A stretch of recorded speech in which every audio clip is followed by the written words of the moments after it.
Greetings gamers, and welcome to the Dragon's Den. This is our weekly vlog where we're going to be talking about all the different things that we think about games, the aspects that we find interesting, the ones that we want to compare, other things like that, and we really hope that you enjoy it. Today is the first vlog, and I just want to talk a little bit about randomness. So randomness is amazingly important in most board games. So there are some that are pure strategy, things like chess, where you know exactly what can be done, checkers. A lot of the classics will be pretty much pure strategy. In many modern games, randomness is an integral element, and it's added usually by either dice or cards. And both of these methods are definitely very useful and serve their own purposes.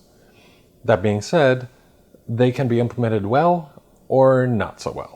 The mark for me of a good game is when the randomness is properly mitigated and you choose when to have something sort of random happen to you.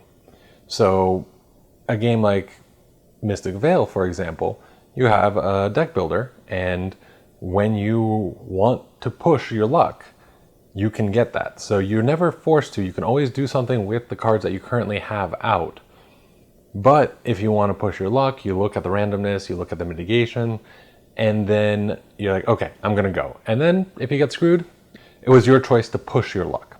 Now, other games that have a similar mechanic, Flip City, for example, do this incorrectly, in my opinion. There are cards in Flip City that as soon as they go to the top of your deck, immediately go into the tableau, into your town.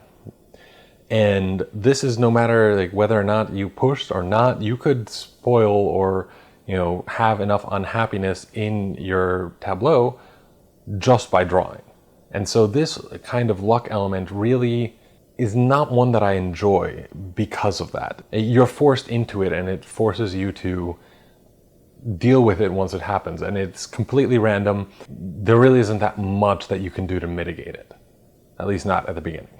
The other two games that I want to compare in terms of luck are Terraforming Mars and Tiny Epic Galaxies. Now here I can understand some people calling me a little bit of a hypocrite, because I'm going to say that I don't really like the luck mechanic in Terraforming Mars, but I really like the luck mechanic in Tiny Epic Galaxies.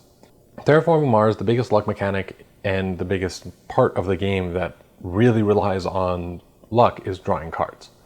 You get to draw 4 cards at the beginning of your round, and you get to keep however many of those you want to pay for. Now this is really strict.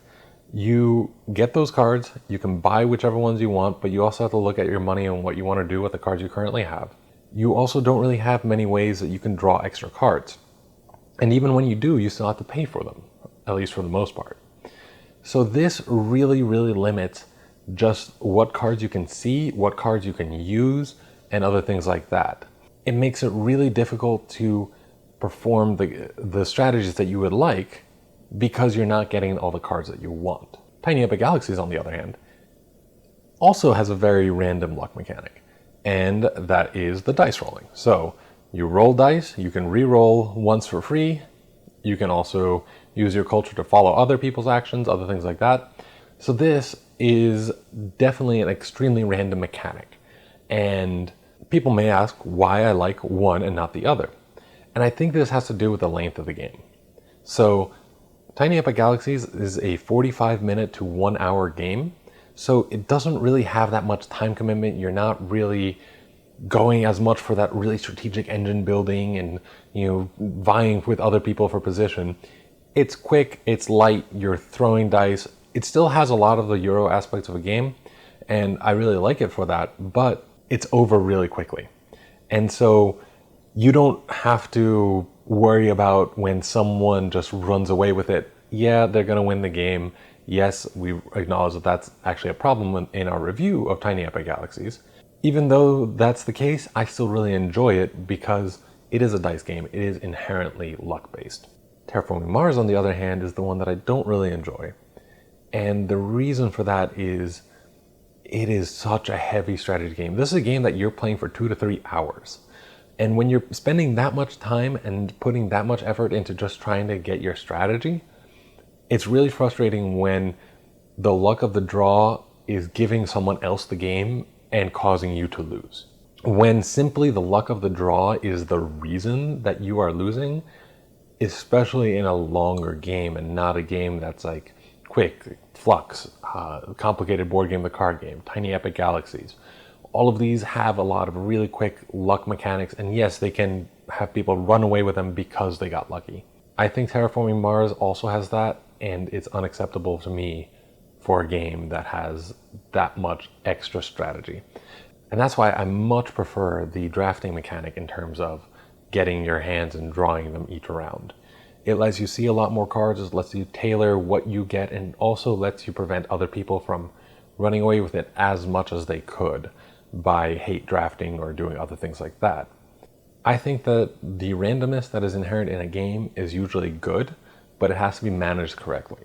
So more randomness can be done in a great way when you're looking at a small game and one that is very short and quick and to the point. That's fine. But when you're touting a game that is really, really big, really strategic, and you want to have that kind of control, I think that there should be an element of randomness, but most of it should be based on your own skill and gameplay. And that is where I think that the base card drawing mechanic in Terraforming Mars falls short of it. I hope you enjoyed. Let me know what you think. Do you think that the drawing mechanic for Terraforming Mars is perfect as is, or do you prefer the drafting mechanic as well? What other games do you think did randomness really well? Which ones did it really poorly? Let me know in the comments, and we hope to see you here next week.